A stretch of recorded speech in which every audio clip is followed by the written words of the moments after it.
Hello. Hi. Welcome back. Welcome back. Everyone have a nice weekend? I realized your weekend was 2 days ago, but I don't see you till Tuesday, so this is my first chance to ask. Hopefully everyone's enjoying the class so far. Are there any questions, anything on your mind, anything about foxes or eating people or anything else? No? Okay. So a brief note, there's no class on Thursday, but we'll be back here on Tuesday, ready to roll. So if you come on Thursday, I won't be here. You're welcome to sit here and do whatever you like, but there'll be no instruction. Any questions? All right, so in our first few classes so far, we've used the model of finding stuff to acquire property, right? You find land. You find a whale in the ocean. You find a fox on the beach. These were all different modes of acquisition by finding stuff. And we said there's different types of finding stuff. There's discovery, where you actually see land. There's conquest, where you can actually take it by force. In Pearson v. Post, the fox case, we have two different modes. One, whoever actually gets there first, who actually touches the animal, that's the owner. In the other opinion in Pearson v. Post, it's whoever invests the labor into acquiring the animal. So we have all these different competing theories of how to acquire stuff. And around this point of the semester, I always get questions, so which is the rule? And the answer is all of the above. Okay? At various points throughout the semester, we will draw from each of these different methods as a mechanism to decide, who actually owns the property, who owns what. All right, so any questions on what we learned so far? This should nothing new, I don't think. Okay.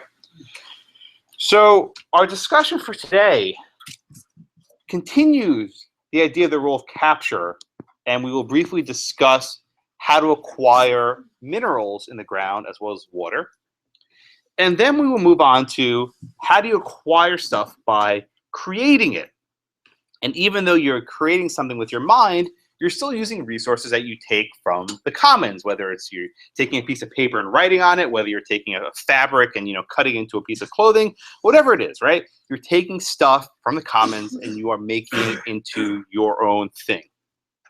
Okay? So the first topic we want to discuss is the rule of capture in terms of oil and gas. Now, students always get excited whenever I say, oh yeah, Texas oil and gas, right? You are going to take an entire class on this topic, an entire class. This is going to be a 5-minute sketch of oil and gas. This is not meant to be an exhaustive study of oil and gas. I'm sure you'll ask me questions I won't know the answer to. It happens every year. But I want you at least to know the basics of how the rule of capture applies to oil and gas doctrine. Again, this is not meant to teach you the oil and gas, but how the rule of capture applies. So, fortunately for you, in Texas and in a number of other states, the rule of capture, the Pearson v. Post rule, applies to oil and gas. Right? Now, let's see. Where did I finish up last time? Thank you. Appreciate it. Is that Brenda? Brenda, thank you. So let me ask you a question, Brenda. Right? If you're a judge, right, sitting in the 1800s, and you have these two landowners, and one of them struck oil, and the other guy says, "Wait a minute, he struck oil on my land." And the guy says, "Wait a minute, no. The oil maybe was at his land, but it seeped through the ground onto my land." You're a judge seeing the 1800s. How are you going to handle that question? Because they sue each other. They come to your court. How are you going to handle that question? Well, try to make an analogy based on like cases. Yeah, so like it Yeah. Why would you make that analogy? I mean, comparing oil to foxes, does that seem like a good analogy? Because it's something that you have ownership of, and if there's really nothing else to look at, I would try to look at it. Right, and that's exactly what happened. So you had all these 1800, the judges of the 19th century, and there were all these disputes about who owns various minerals, whether it's gas, whether it's oil, whatever it is, right? And the judges said, wait a minute, we don't have to make this up. We already have an existing body of case law to handle this, and that is the rule of capture. right? The same doctrine they applied in the Fox case applies here. So I think Brenda articulated a few reasons why it's a good rule. For one, these resources are like fugitives. They move around. In the same sense that you have a wild fox on your property one day, the next day the fox may run someone else's property. So it's not enough simply to say where did the property start, where did it finish. It has this transitory or mobile property to it. Okay? So that makes sense, everyone, right? So applying the rule of capture, though, to something like oil, though, presents certain difficulties. So to start, under the common law, you may have heard this, right? We talk about you own a piece of property, but I want to be more specific. Under the common law, you don't just own the property, you know, the dirt, right? You own everything below your property, and you own everything above your property. There's this Latin maxim that basically says from hell to the heavens. I'm translating it right loosely. Ad coelum, like from the sky down to the hell, right? So basically, you own everything above your land and everything below your land. This common law doctrine was considered so strict that when airplanes were first invented, landowners would actually get a cause of action for trespass if an airplane flew over their airspace and bothered their animals. This doctrine doesn't really exist anymore, but under the common law, it was. So when you own a piece of land, you own everything above and below. I think I have the diagram here. So this diagram, which I found somewhere, I don't even know where, offers a fairly decent sketch for what it means to own everything below your land. There are different layers of earth, and in each layer of earth, there's different types of minerals, there's different types of gases, especially here in Texas, is very fertile ground for these sorts of things. And invariably what happens is if you want to drill, you have to drill straight down. So a lot of the case law involves drilling straight down. So was I going this way or that way? You're next? Okay, I appreciate your honesty. Not every class is honest. Some classes like, okay. So Erica, is there any problem if I want to drill straight down on my property, straight down to get, oil out of my land? Is there any problem with that? No, I'm ignoring that picture right here. Is there any problem drilling straight down? That's why prematurely we went to it. Drilling straight down. No, there's no problem. Under the common law, there was no difference whether you're hunting on your own property or drilling on your own property, right? There's no problem there. There's no difficulty. Okay? The problem arises, in any event, I'll go back to the picture. I was 5 seconds too early, is when people do something that's maybe called slant drilling. If you're a fan of The Simpsons, Mr. Burns, found that there was oil on an adjacent property, so he put his drill rig at a 45-degree angle and was, drinking it up. And I love playing this clip. And whenever I see the, wasn't it a movie? There Will Be Blood. Yeah, thank you. I always forget the name with Daniel Day-Lewis. So there's one scene where he basically explains the process of slant drilling. I'll play the clip briefly. The guy's insane, by the way. If you ever seen the movie. Drainage, Eli, you boy. Drain dry. I'm so sorry. It's louder in a second. If you have a milkshake, and I have a milkshake, and I have a straw, there it is. That's a straw, you see. Watch it. My straw reaches across the room and starts to drink your milkshake. I drink your milkshake. I drink it up.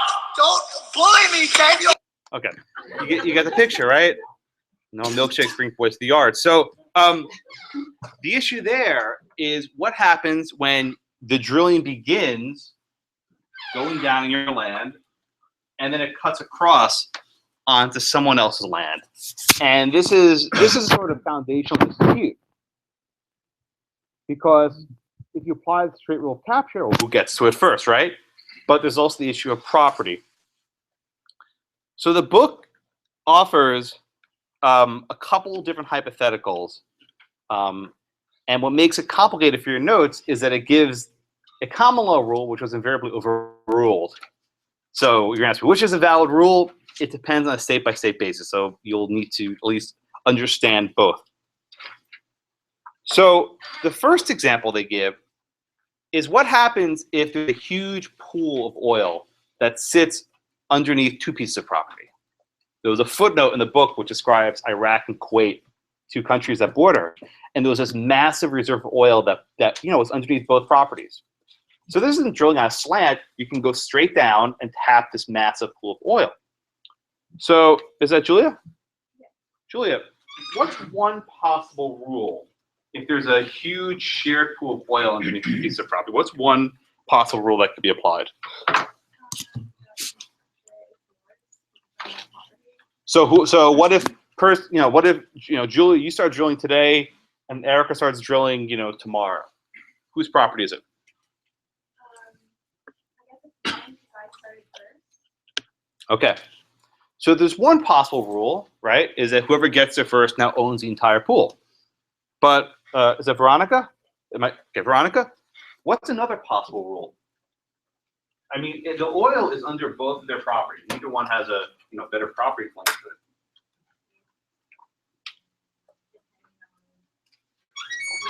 I think I read that depending on the state, it was like a competition thing. They can both take, right? Right. So there's one possible rule is that whoever gets there first now has dominion or control over the entire oil pool. Another possible rule, like Veronica said a moment ago, is that they can both drink the milkshakes, right? They can both share the milkshake. They can both take as much as they want. Okay. Now, again, there's case law going both ways, right? So don't tell me which is like the majority. There's case law going both ways, but let's answer from a policy perspective. JL, which rule do you think is better? The rule that first come, first serve, first in time gets it, or the rule that they can both take as much as they see fit? Which rule is better? Well, I believe in the liquid theory, so I think whoever puts in the work, I think if they found out about it first, it's only reasonable that they would, if they capture this. Well, is it labor or capture? Those are two different things. Well, if they put in the work to capture It's not always the same thing, though. What happens if person A spends 6 months exploring, and then person B, by dumb luck, strikes gold first? Which one is it? I mean, no, you very, very well said. But which one is it, labor or the capture theory? I guess it's a mixture of both for me, my perspective. So if someone put in the work to find out it was there, and then they tap into it first, they should have claim to the property. Okay, good. Is that Daniel? Daniel, what's the downside, right? What's the cost of allowing both parties to tap simultaneously? Duplicate efforts. What else? One at a time. Yeah. What else? Someone else's property, the oil What example have we done before where lots of people are competing for the same resources? We did an example last week on the. Well, what else? All the Indians. And what were they doing on the land? Oh, is that Cesar? Yes, sir. It was with externalities. Yeah. Like Yeah, that's exactly what I'm thinking. Remember what that's as far as I can remember. It was okay. Let me try to figure this out. what were the Indians doing that illustrated they knew about externalities? I just don't remember the example. I just remember what it meant. It just meant that people are self-interested and they're going to take Good. it for themselves. I'm glad you remember the lesson. See, what tell you? You remember any of the facts, but you remember the lessons. That's actually very reassuring. Ma'am, you remember the example? Your hand up or no? Was your hand up? Yeah, was it hunting? Yeah. What were they hunting? Do you remember? Buffalo. Buffalo. Someone said it. Right. Recall that the Indians were hunting buffalo because of the fur trade. And they realized, wait a minute, if we all start hunting as many buffalo as we can, we're going to run out of species, right? We're going to kill the entire species out. So what do? They established property rights. They said, okay, we'll hunt in this section of the forest. You can hunt in this section of the forest, and you can hunt in this section of the forest, and that way we'll maintain it. So the risk of having everyone drain from the same resource pool is exactly that. You're going to have an incentive to take as much oil as possible. Rather than having a slow and deliberate process to get it in a smart fashion, they're just going to pump it all out and kill the resource pool. So the problem with this common ownership approach where everyone can tap it, right, is that it wastes a lot of resources. It creates this, what's called a race to the bottom, right, where everyone's racing to literally the bottom of the pool, trying to get as much as they can to get all the way to the bottom of the reserve. That's not a very effective method. So the reasons you stated, the rule of capture makes sense there, right? Whoever gets there first and taps the well, he's able to use it. But again, case law goes both ways, so understand that. Okay. Yes, sir. Is that Hunter? Yeah. Hunter. What would be the risk of the downside to the capture or first in time? Well, let me ask you: if you have property A and your neighbor has property B, the oil is underneath both of your lands. How would you react if person B got there first? Pretty upset. And what would you say? It was on my land as well. And what would your argument be? What's wrong with giving it to him first? No, but what's your argument? You're a lawyer. What's your argument? Come on, someone. What's the argument? And why? What's wrong with giving to this guy? He didn't discover the What's that word? It's the F word. It's not fair. We'll use this over and over again, right? Fair. It's not fair, right? The oil is under both of our lands. We both bought it, and the oil was there. This guy got there first, right? So here, let me type this because I will make this point a number of times. The rule of capture. Rule of capture has the benefit of efficiency.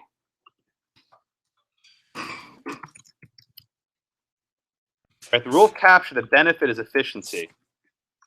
Okay? The downside is unfair. Think of the fox, right? Why did they give the fox to the guy who actually caught it? It's efficient. It's easy, right? You know the guy is a fox. There's no question. What's the downside? It's unfair to the hunter who spent all this time. So the downside to the rule of capture is that it's not fair. And this will be the answer to probably 15 or 20 questions last semester. What's the argument? It's not fair, right? You complain. But these are valid legal arguments. Everyone get that? Yeah, whenever I say the F word, you know what I'm talking about. It's the, I don't care much for fairness, but, well, it comes up a lot. All right, any questions on that? All right. The second scenario the book discusses is you have, here, let me go back to this picture.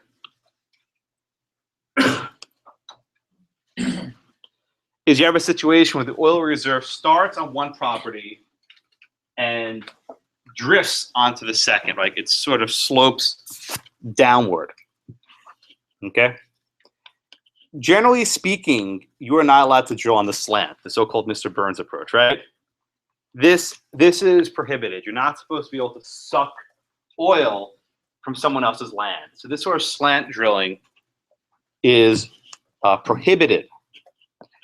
In fact, getting a little bit into the weeds, I suppose, when you actually drill straight down, the amount of pressure on that well actually sucks in oil from a radius fairly far away.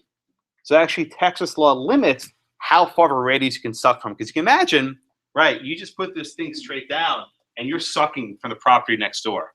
So I think it's 40, I can't remember the number. I have my notes somewhere here. 40 acre, yeah. So basically, if you're going to be sucking oil from more than 40 acres away, it becomes a trespass. So even if you're drilling straight down, you're not on a slant, you have to keep it within your property. This is meant to prevent this sort of slant drilling from taking from someone else.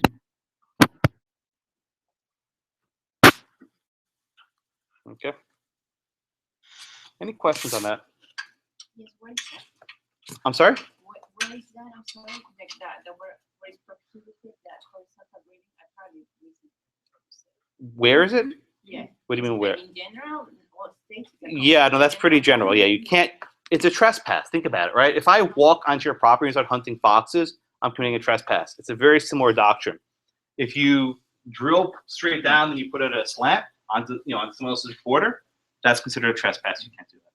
Yes, sir. Is there a rule for if there's a pool underneath your land and just a little bit of that pool is under your land, but the vast majority is under theirs? Well, that was the first example I gave with them. They share a pool. Okay, but Right. so for that, it doesn't matter how Right, much if of the is pool under, is- if it's like this much under your land, you get the whole thing. You're there. I mean, I guess you have to not the survey, but with the shared pool, different set of rules apply. Here, it's you're deliberately going on a slant to a resource that's not under your land.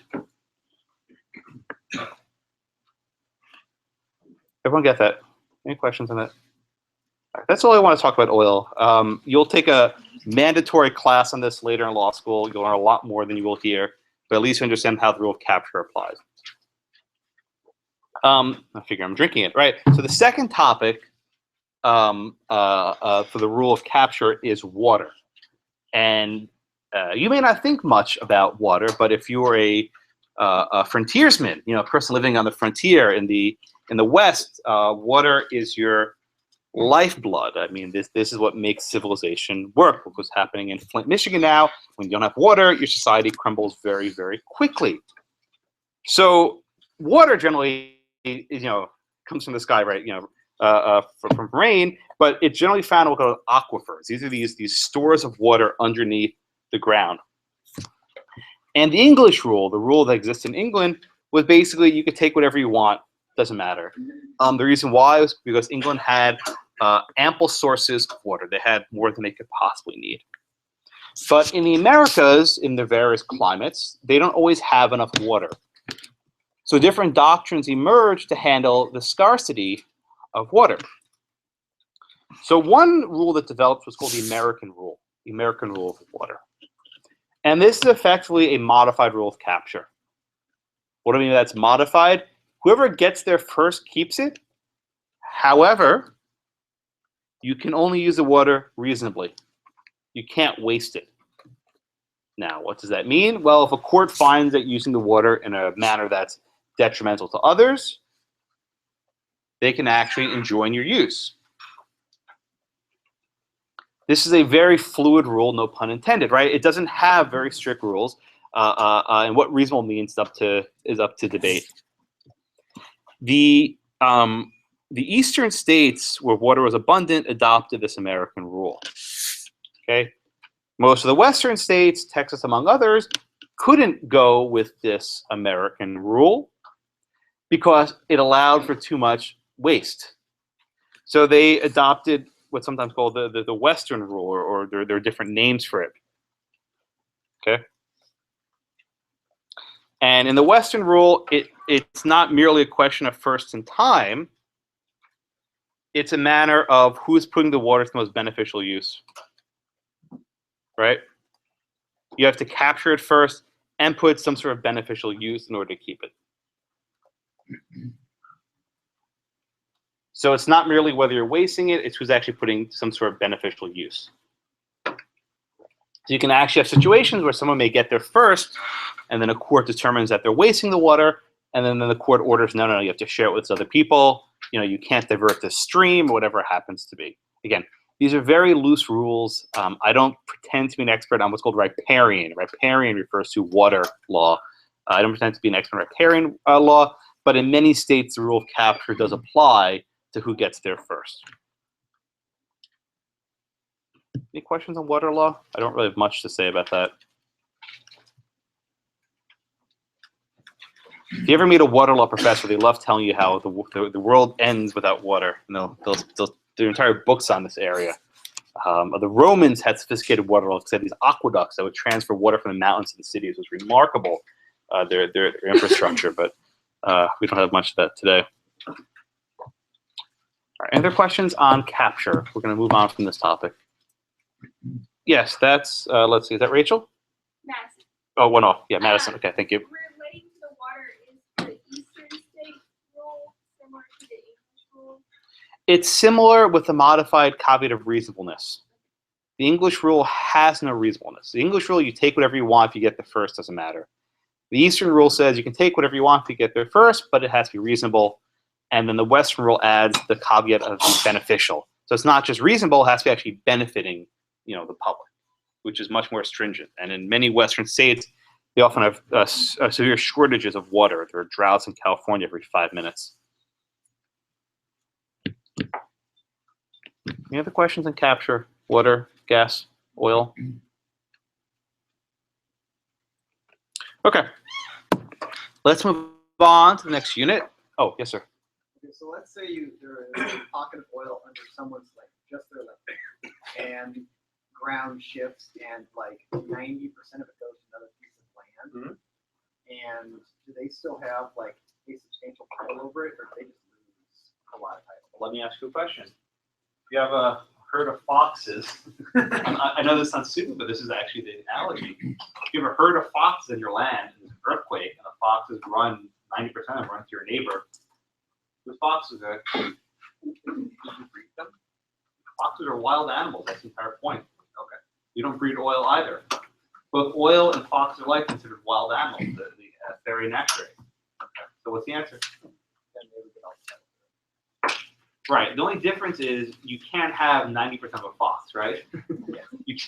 You have entire foxes, whereas oil can flow molecules back and forth. But the short answer is, if something happens to the Earth that oil spills over to your neighbor, and it's there permanently, the reserve shifts, your neighbor now has a claim to the land. All right. Let's move on to the rule of creation. And it makes sense that we do capture first and creation second. Why? Because anything you create requires using stuff you find.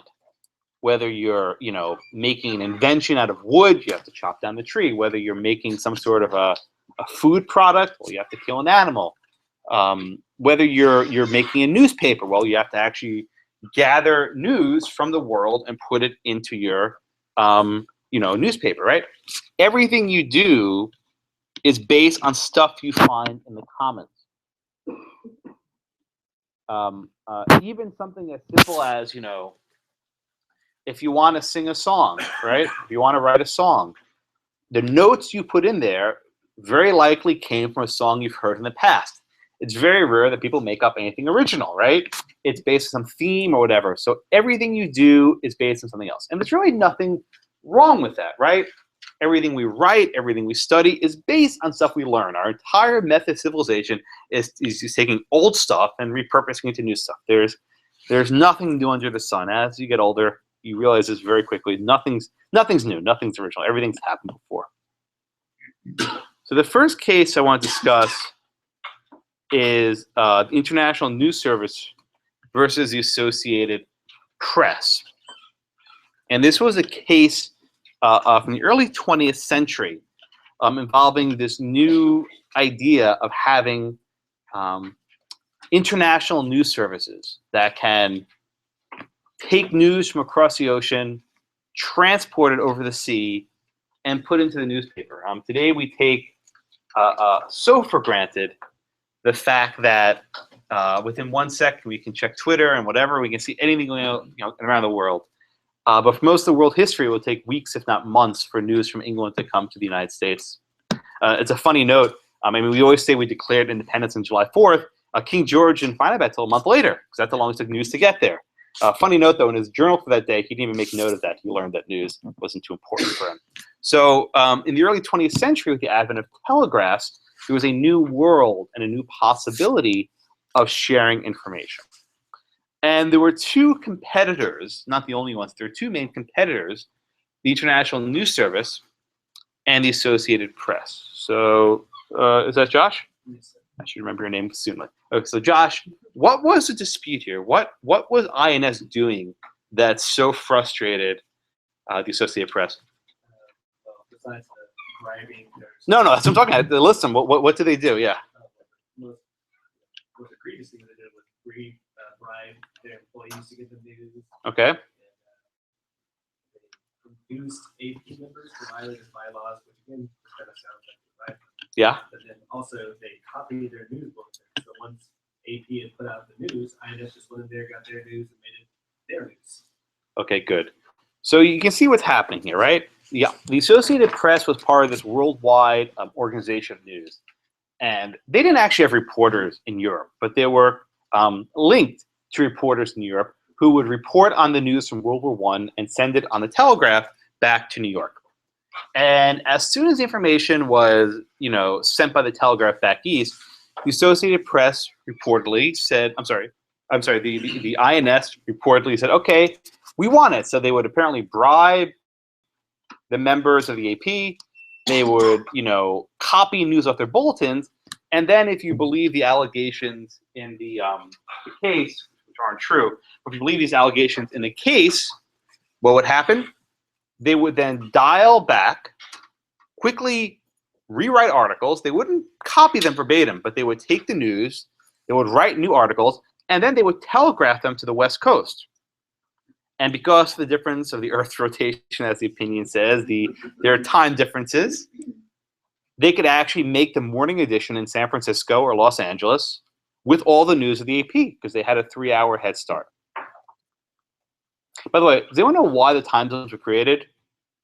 Railroad schedules. They were used to actually standardize railroad schedules because you'd actually have a trip that would go, across country, and like the times would be entirely screwed up. So time zones are actually a fairly novel invention, but they were in effect at this time. So none of this actually happened, though, right? If you actually read the notes after the case, none of this actually happened, right? They maybe bribed 1 or 2 people. They weren't copying headlines and putting them for their West Coast newspapers. It simply didn't happen. Rather, this case represented an attempt by the Associated Press to create a monopoly for their news. AP was trying to establish a rule that said you can't copy our stuff. INS wasn't trying to copy their stuff. In fact, INS wanted their information because INS was banned from reporting in Europe. William Randolph Hearst, the great yellow journalist, was barred because he was too pro-German. So he wasn't allowed to send any reporters to the front. So in fact, this was pretty much a friendly case, which you see very often in the Supreme Court. This was a friendly case. Neither of them really wanted to lose, right? So this case was meant to establish the proposition that you can't copy stuff. Now, all right. So let's see. Now it's Madison. Madison, what did the district court do here? I mean, they basically said because they were both benefiting off each other, it's irrelevant. The district court. Oh. The trial court.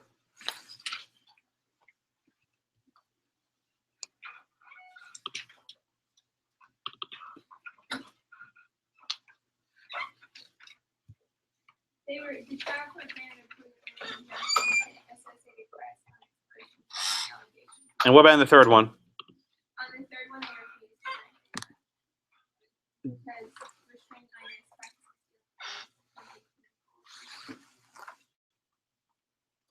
So the trial court, right, basically said, first 2 claims, whatever. Third claim, not exactly sure, right? Madison, did the district court actually rule on the third issue? No. What did he say? Well, in the notes, I mean, it's like you said, the notes, it was irrelevant, so. But the point I'm trying to convey is the district court basically said, yeah, I don't know. Right? He said, I don't know. Let a higher court figure this out. Remember last week we did the Splunking Explorers? And there was the judge who said, I don't know. And I told you, you'll see very soon a judge says, I don't know. Didn't take 1 class, did it? Right. This stuff happens. You'll very often have a case where a very significant issue comes before a trial judge. He's like, oh man, this is above my pay grade, right? This is well above my pay grade. I'm not doing this. Go figure it out, Supreme Court. Have at it, right? I am not taking this responsibility. This happens. And it doesn't involve cannibalism, it involves newspapers. So the case goes on appeal, and then the Supreme Court takes it. So before I get too far into the weeds of the opinion, there's one point that law students probably don't appreciate. So Rachel, generally speaking, right, long before Congress ever enacted any sort of laws governing intellectual property, where did intellectual property law come from? Long before Congress ever enacted a statute concerning intellectual property, back in jolly old England, Where did laws for the protection of ideas come from? I don't know. Well, think about it. Where do most of the things that you study in 1L come from? Past customs, Recognized by whom? governments. Which branch? The visual, What do you read in every single class in your 1L year? case law precedents. And what do we call the process of judges developing the law? What's that process called? You know the answer. It's not statutory law. What is it? Common law, right? As 1Ls, you are bred to love the common law. That's all you know. Precedent, distinguishing this and that. What's the rule of law, right? That's why all the cases you read are 100 years old. Everything you read is about common law development. The 20th century, however, and really the late 19th century, recognized a change from common law to the era of statutory law. We shifted from common law to an era of statutory law. So rather than allowing judges to slowly and gradually and incrementally develop these principles, instead, we allowed legislatures. Imagine that. Legislatures to write statutes. I realize in 1L you don't look at statutes. Maybe in this class you'll do once or twice, but you never look at statutes. 99% of the law we live in is all statutory. So Fanny, let me ask you a question. What happens, Fanny, if a statute conflicts with a common law? You have a common law rule that says X, and you have a statute that says Y. Totally conflict. Which one prevails?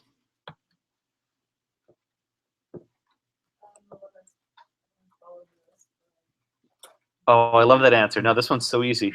Which do you think prevails, a rule made by judges or a rule made by legislators? Yeah, why? Because they're elected. Right. This is such a jarring concept for 1L. I was like, oh my God, this stupid legislature can overrule a judge? Who the hell does he think he is, right? Yes.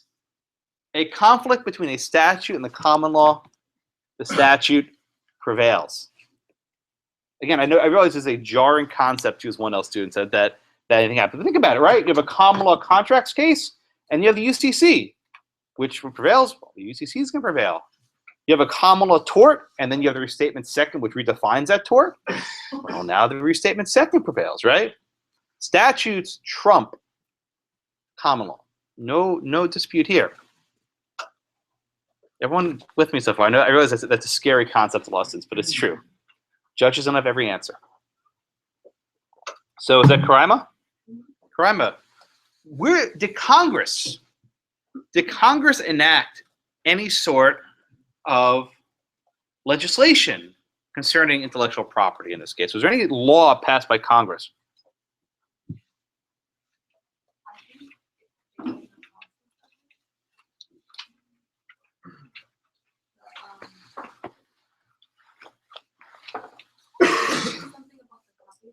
Yes. Yes. What is this Copyright Act? I don't need details, but generally speaking, what is this Copyright Act? It was discussed more in the notes after the case. You're exactly right. What is this Copyright Act?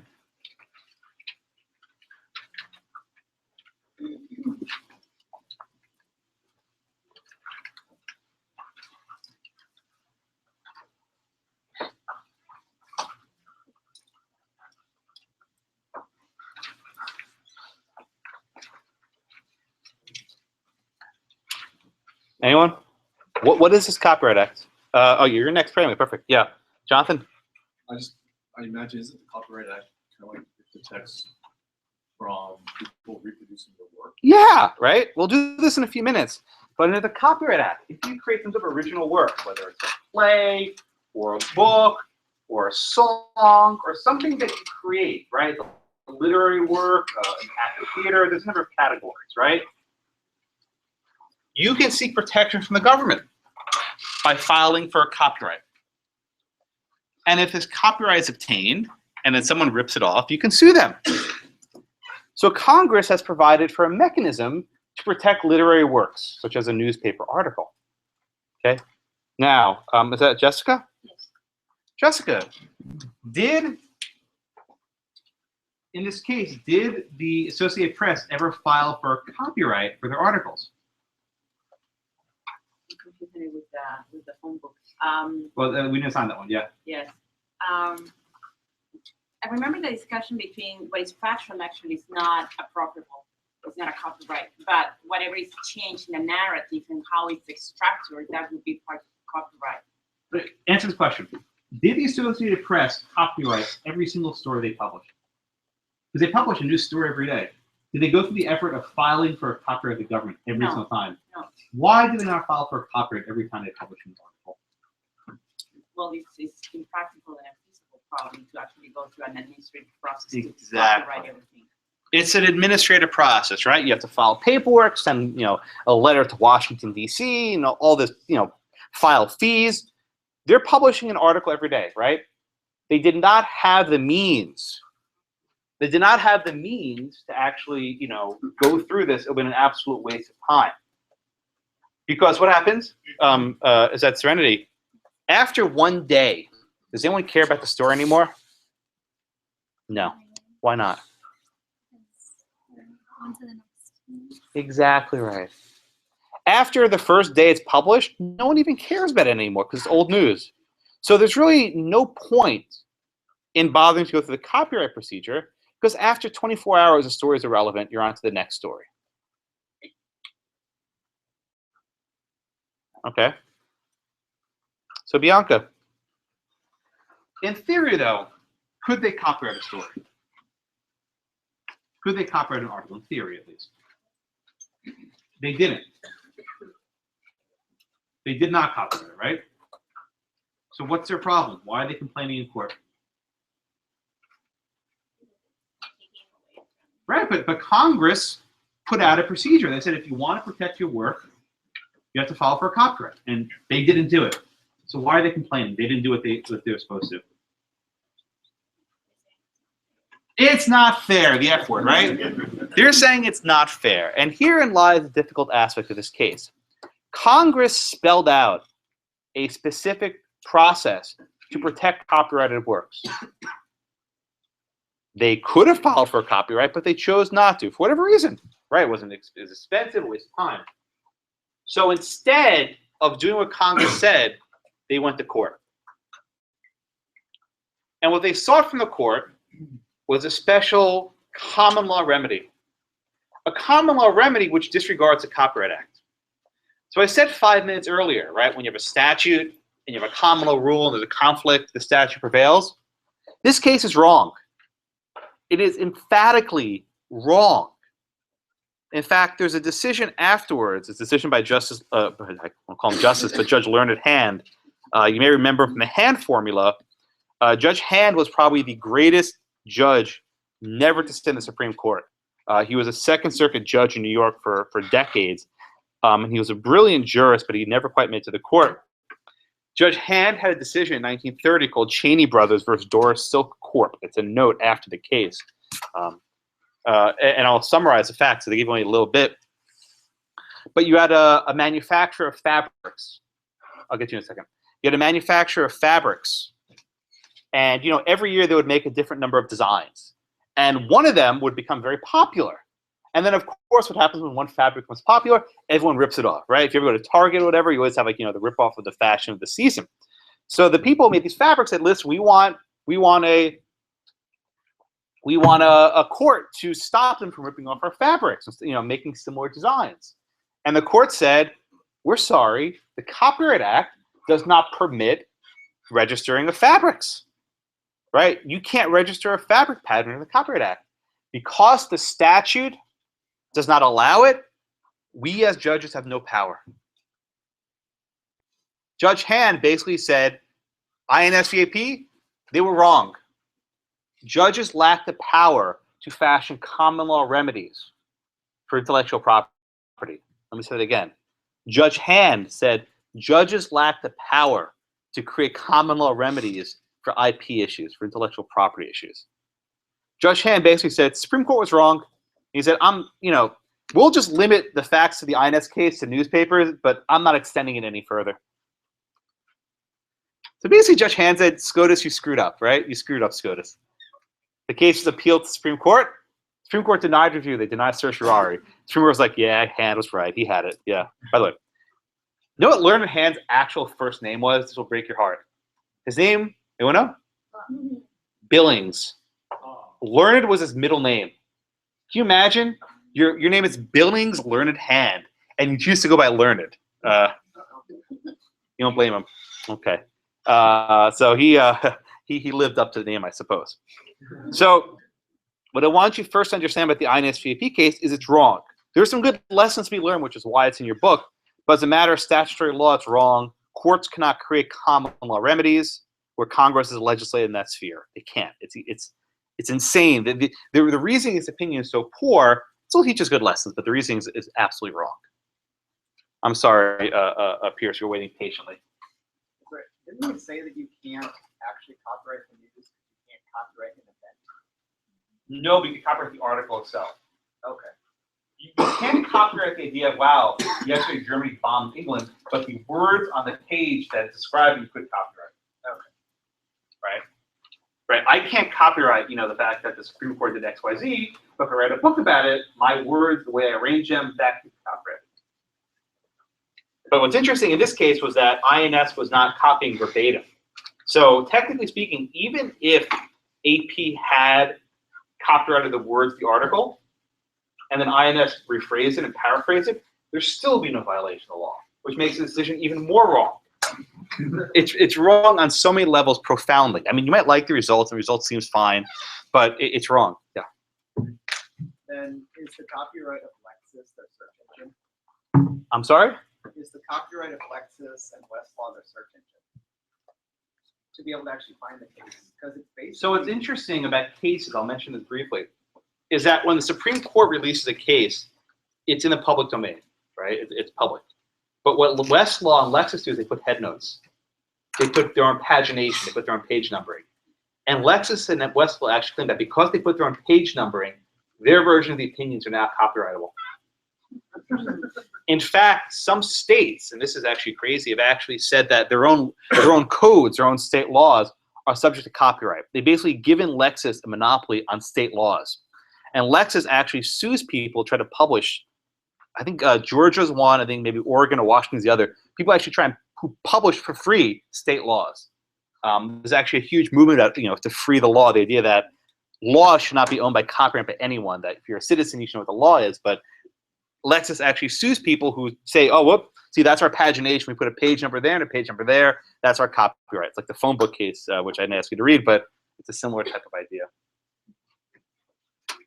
Yes, so hold on. Is that Norma? I guess all of these theories go back to the efficiency. Yeah. I mean, because it would be inefficient for everybody to go in and. So this is the common law rule, right? I think I'll get to that in a minute. Norma's exactly right. What's motivating the court here is the same thing that motivated the whale case, right? Gen v. Rich. Why would anyone go and hunt a whale if some idiot can take it afterwards? Why would anyone go send a reporter to the front line in Germany if some idiot in New York can just steal it from bulletin board later? The same common law motivations for efficiency inspire this decision. The only problem is we are in the 20th century. We don't have common law rule anymore, and judges can't just make this stuff up, right? They're actually bound by statutes. And the court evinces or shows no concern for the fact that the statute does not permit this. And the majority is by justice you'll never hear of ever again, Mahon Pitney. I can't think of any other opinion he wrote, and I know a lot about the Supreme Court. I can't think of any. It was fairly inconsequential. This is the only book, the only case he's ever had in a textbook I can think of. This was Justice Pitney. The only small note, I actually found this, I had to Google this. Christopher Reeves, the man who played Superman, this was his great-grandfather. That's all I can find. That's it. I looked into this. I couldn't find anything else about the guy. There are a lot of justices who accomplished very little.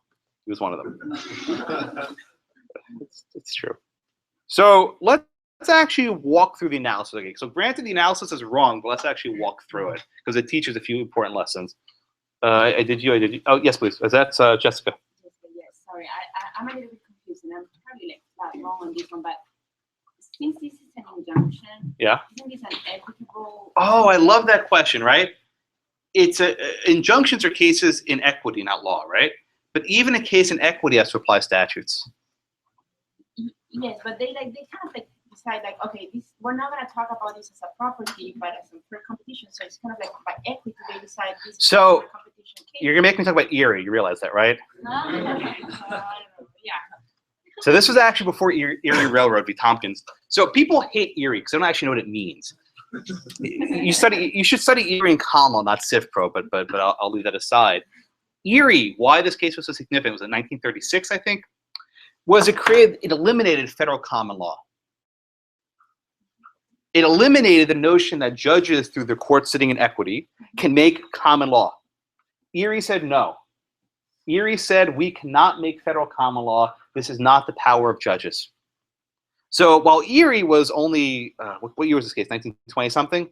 Erie was still about 15 years away. The dissenter in this case, Louis Brandeis, was the author of Erie.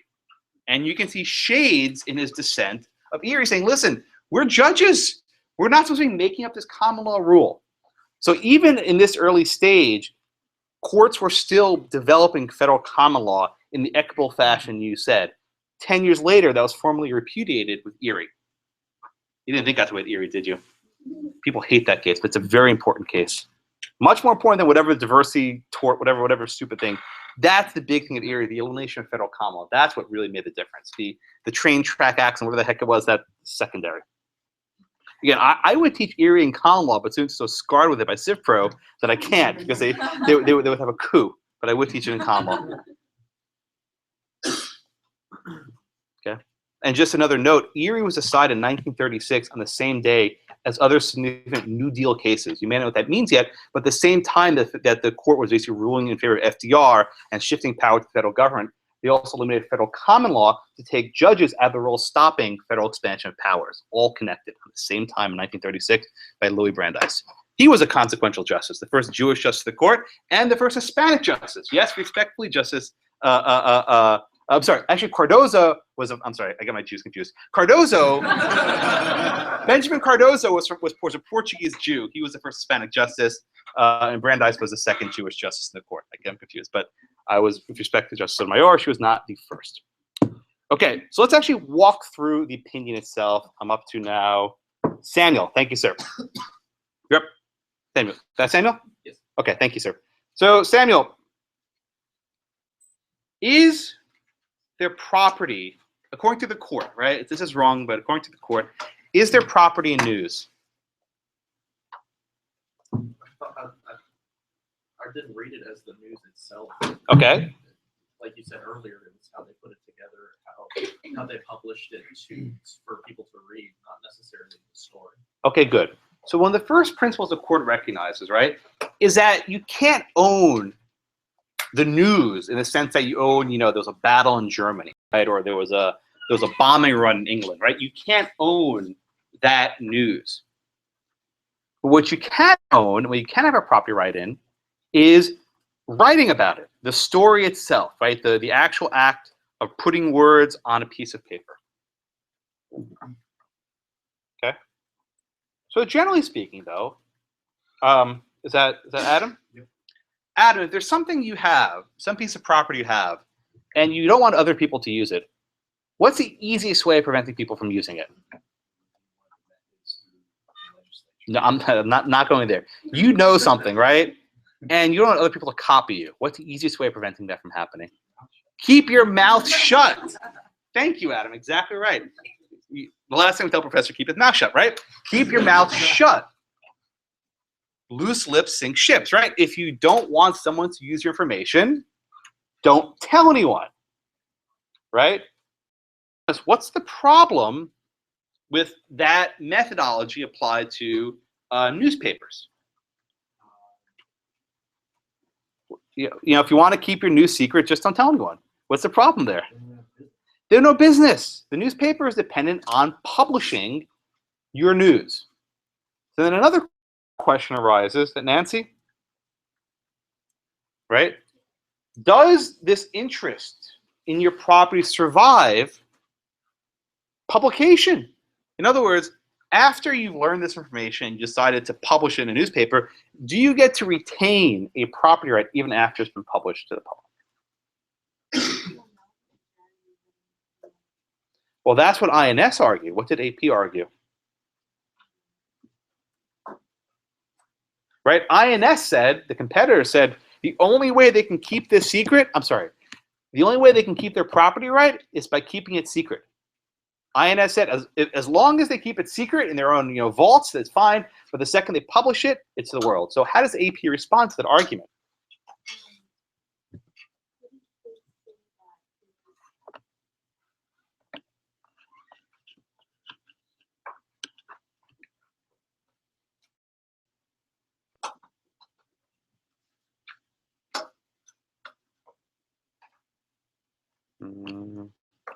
Wait, you have an answer?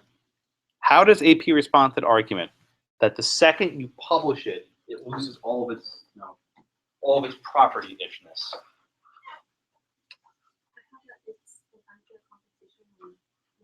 We'll get to unfair competition in a minute, but Lola, what do you think? How does the AP respond to the argument that once they publish it, you lose your property to it? What's their response?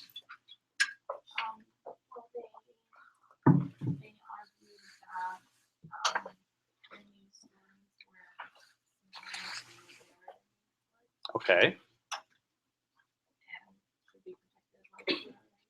Lola, let me ask this question. What would happen if the court adopted the rule that as soon as you publish it, you lose all rights to it? What would be the effect of such a rule?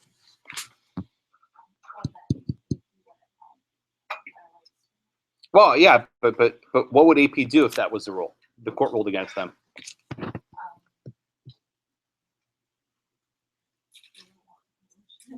They would, yeah. So what would happen to their business model? It would fall apart. Okay, so everyone get that. AP says, look, maybe it's true that we could keep our news secret, but if we kept the news secret, it'd be worthless. Right? Who cares about secret news? But more importantly, if the court rules against us, our newspaper model goes away, right?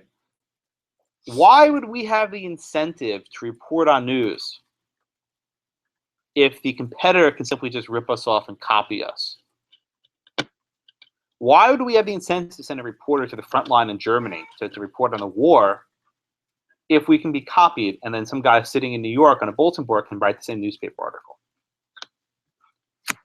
So this is basically, again, the argument of the whale, right? Why would we risk all of our time hunting this freaking big whale, right? With these spears, these bombs, and everything else, when this idiot can just find it on the beach, drag it to shore, and steal all of our oil. We need the court to enforce this custom that the owner of the newspaper gets to keep it. Now, is that Camille? Camille, is this necessarily true? Is it necessarily true that if you can copy a newspaper article, the newspaper goes out of business? Why?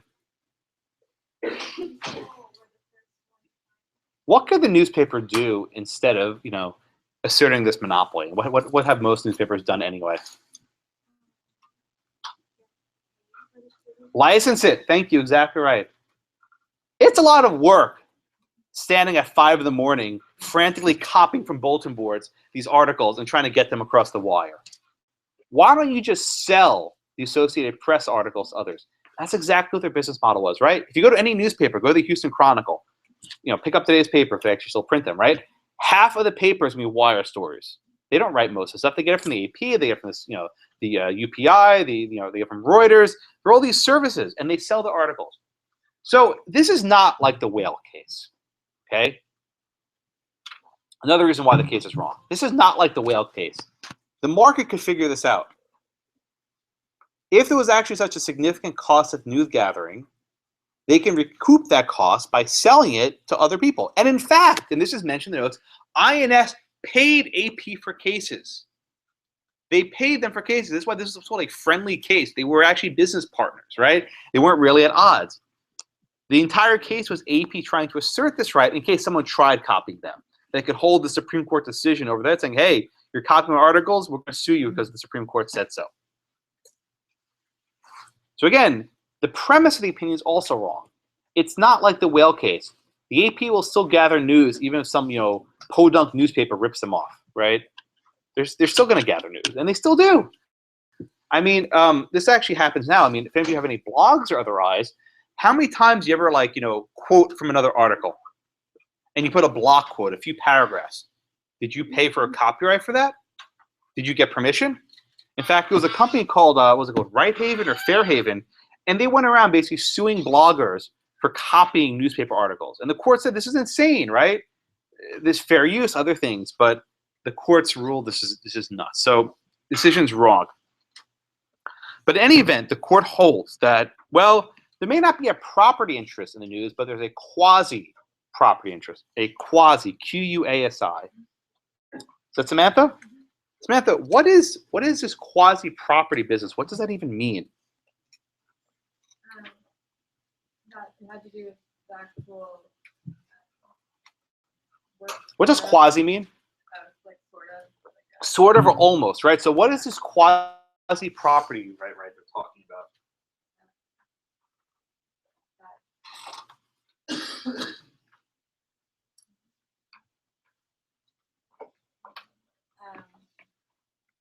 Let me ask the question differently, Samantha. Had Congress created a copyright? Had Congress created a right to property through the Copyright Act, right? Yeah. Who created this quasi-property act? This quasi-property right? I know that Congress through the Constitution has the Exactly. Congress has the power to define property rights through the Constitution. Very good. Who created this quasi-property right? through common law. The courts, exactly right. So the courts are basically saying here is, look, yeah, they don't fall under the actual statutory definition of property, but we'll create their own. We'll call it quasi-property, right? We will judicially manufacture this doctrine. We'll call it quasi-property, and that's the basis on which they rule. So that actually the AP has, there's no statutory property right. They have a common law property right, or a quasi-property right. Okay? And indeed, as Jessica said, we are a court sitting in equity. We are a court sitting in equity. You can see why Erie got rid of stuff like this, because it's basically insane. But we are a court sitting in equity, and we will develop this common law. And they base this on the common law of unfair competition. Now, you haven't learned antitrust law, but Congress had also created antitrust statutes. There was a claim in the Clayton and the Sherman Act, right? Congress had also enacted laws governing antitrust. But this, again, is based on common law principles of unfair competition or unfair business practices. So they ignored the Copyright Act, and they ignored statutory antitrust law. They were just, pissing away statutes. They didn't matter. That's why Justice Pitney doesn't have much to show for his opinion. Anyway. Oh, I'm sorry. No, that was Hearst. This is Pitney. But just inconsequential. So, see, I don't know what it looks like. Actually, next up, so Norma. So sitting in a court of equity, why does the court find that this practice is an unfair competition, that this practice of copying the articles off the bulletin boards is unfair?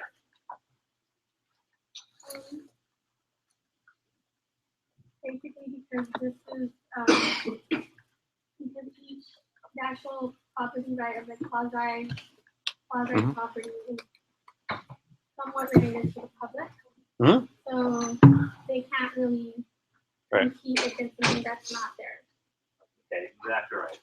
The court basically holds that even if Congress hasn't created a statutory property right here, under the common law principles of unfair competition between ANS and IP, ANS versus INS and AP, right? Between these two entities, they have a special relationship, and one cannot unfairly compete with the other to steal the other's property, right? One can't unfairly compete with the other. So to give you an example, is that Ryan? Ryan, if you read a newspaper story, right? and you tell me about it. Does the Supreme Court think there's a problem there? No, I don't have any business interest. Good. So what if you read a newspaper article and then you copy it verbatim and you hand me paper? Is that a problem? Just you're a random student, nothing. Okay. So now you have, your own newspaper where you're taking the story, you're copying it down, and now you're selling me the copy. Is that a problem? It's taking away business from. Exactly. What the court says is it's not the problem of sharing or reproducing or transmitting the information you learn from the news. It's taking away business. It's acting in a way to injure the Associated Press's business interests because you're selling their information. And it's on this basis that you're depriving them of the profit from their efforts, from their labor. That is what results in a violation of the Associated Press's quasi-property rights. When you render their publication less profitable, you're cutting off service, the courts will step in to issue an injunction as a court of equity.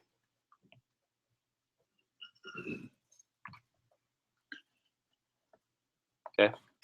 Again, this decision is wrong. It's been repudiated. The courts do not have a common law right to create intellectual property remedies as a matter of common law and then issue injunctions afterwards. I mean, Erie notwithstanding, the case was basically overruled years later. But it's worthwhile to show how the same interest in the whale case from the fox case inspired a decision about gathering news from the wilderness. Same way you're hunting foxes or whales, the court applied similar principles to gathering news.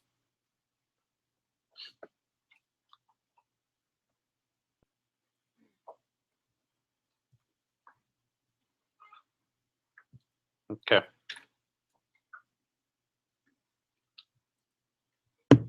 Questions? Yes, let's see. Is it Sarah? Mm-hmm. Sarah. So we read this whole thing and we say it's wrong. Yes, ma'am. So are all aspects of it wrong? Are there pieces that we can extract and say, yeah, this is still good law, or this was, we say, if you unfairly harm someone's business. None of this is good law. None of it's good law. No. Okay. But the lessons are useful. Okay. Because the same sort of methodology where they said, well, if you eliminate the incentives for them to gather news will disappear. That's the same principle we have in Pearson v. Post, wasn't it? The same principles we saw in the whale case, again, v. Rich. This case is not meant to teach me anything about IP law, and please take no lessons from it. It's meant to show you, even in modern days, the same principles that inspired the judge in the 1800s inspired judges in the 20th century. That's what this case is used for. But it's wrong top to bottom. Okay. There will be other cases we study this year that are also wrong top to bottom. Very often, the reason why a book is in your textbook, the reason why a case is in your textbook is because they screwed up. And pouncing on a wrong case is a very effective means of teaching students what the right rule is. And when you're reading a case a semester, I beg of you, don't assume it's correct because some judge said it. Judges are fallible. They're human beings. They screw up. They were law students once also, right? They make mistakes. I make mistakes. We all make mistakes. So don't look merely at a case as a model of perfection. But this one's wrong top to bottom. And if you want to read, unfortunately, in the old edition of the textbook actually had Judge Hand's opinion. They cut it down to 2 sentences. But if you Google it and read it, you'll see how he basically ignores the Supreme Court. It's fairly. He did it in a very tactful manner, but said, "You guys screwed up." Okay. Other questions on this INS case? Okay, let's move on. So I want to talk briefly about intellectual property law. And much like I gave a disclaimer at the outset, this is in no way, shape, or form a substitute for taking a class in IP. Now, unlike oil and gas, this is not going to be a required class for your graduation. But you should, at some point, think about IP, especially if you have a scientific background. So I mentioned this briefly. In addition to the bar that lawyers take for law, there's also something called the patent bar. And the patent bar allows you to do some work with patents. The rub for that is that not all law students can take it. In fact, you don't even need a law degree to take it. What you need is a scientific degree, and that basically means a hard science. Chemistry, physics, biology, whatever it is, it's basically a hard science degree. Most of the time, computer science won't even cut it. There has to be an engineering aspect to it. So a lot of students who have a background that can consider this, even if you don't have a background in hard science, there's still trademark and copyright, but patent becomes a little bit more difficult. So I want to walk through a few different types of intellectual property. And all of these types of intellectual property are defined by acts of Congress. And if you actually look in the Constitution, in Article 1, Section 8, where all of Congress's powers derive, you should all look at Article 1, Section 8 very often this semester. Congress has the power to provide the rules for the science and useful arts. So even the framers of the Constitution recognized that the protection of intellectual property and ideas was something that was central to the federal government and not for the province of the state. This was a very well understood idea at the time of the framing. So the first method I want to discuss is a patent. So what is a patent? A patent is a way to protect what's called a process, some sort of it's to create some sort of, it's to protect an invention, okay? An invention of some sort. The invention must be novel, useful, and non-obvious, okay? That the invention must be novel, useful, and non-obvious. This is meant to protect people who bring a new item into the world that had never been there before. It's got to be a novel, has to have a use, and has to be non-obvious. Okay. Congress decided to reward patents with a very strong monopoly. What's a monopoly? 20 years. So for the 20 years after you create the invention and the patent office recognizes it, you have a monopoly. And if people want to use your invention, they got to pay you for it. This is a source of endless litigation. If you look at your smartphone, your iPhone, whatever, right? There are probably thousands and thousands of patents for every aspect of this device. The buttons, the screen, the radio, the antennas, every single aspect of your phone or your laptop has thousands of patents. So one of the biggest aspects of technology law is how to acquire patents. So, for example, when Kodak goes out of business, right? People want to buy them, not because they care about their little, cameras, but they acquire their patent trove. And this is often a huge source of litigation. When Apple and Samsung sue each other saying, oh, you ripped off our interface, okay? The second item that I want to discuss is what's called copyright. And I mentioned this earlier when we discussed the INS case. Copyrights are ideas in books, articles, music, and artistic works.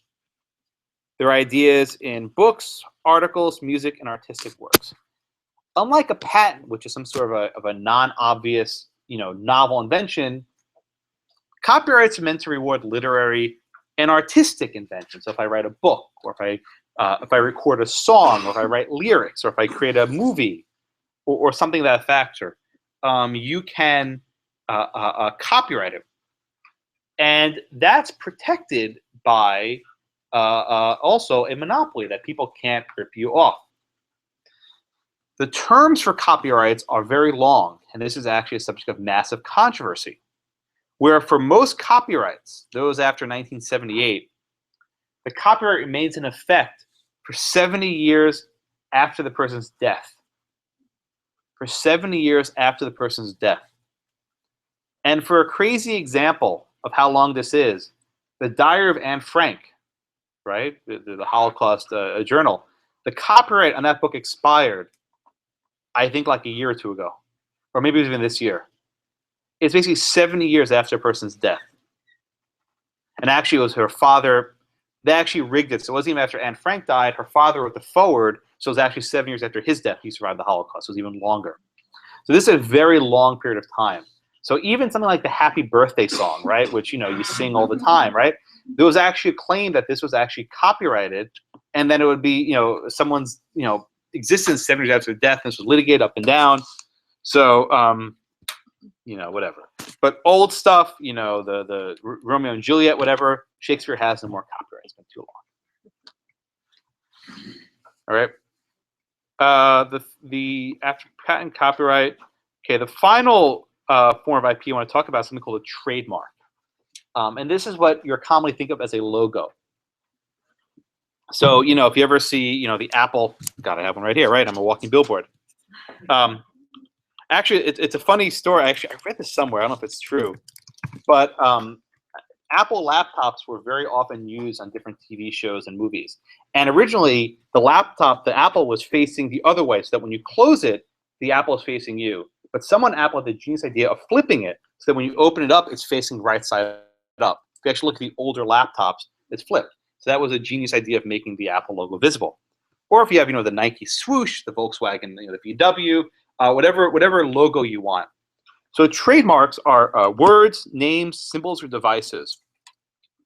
Words, names, symbols, or devices. And their purpose is to identify a specific, good. So when you see the Nike swoosh, you know it's Nike. When you see the Apple logo, you know it's an Apple device, right? There's no doubt about this. And this is meant to prevent confusion. Because if everyone can start putting a Nike logo on their sneakers, you don't know which is actually Nike and which is fake Nike. So this is meant as a form of protection and prevention against confusion. That's all I want to say about the IP stuff. Again, you'll take a course in this. This is a brief survey, so you're at least familiar with these terms. Any questions about this IP stuff? Yes, Josh. I'm sorry, start your question. I didn't hear the first word. What is a device as far as a trademark is concerned? Device needs something. Device. They just need a mode of communication. It's not an actual like gizmo or whatever. It's Hunter. For patents, what can you patent prohibited things?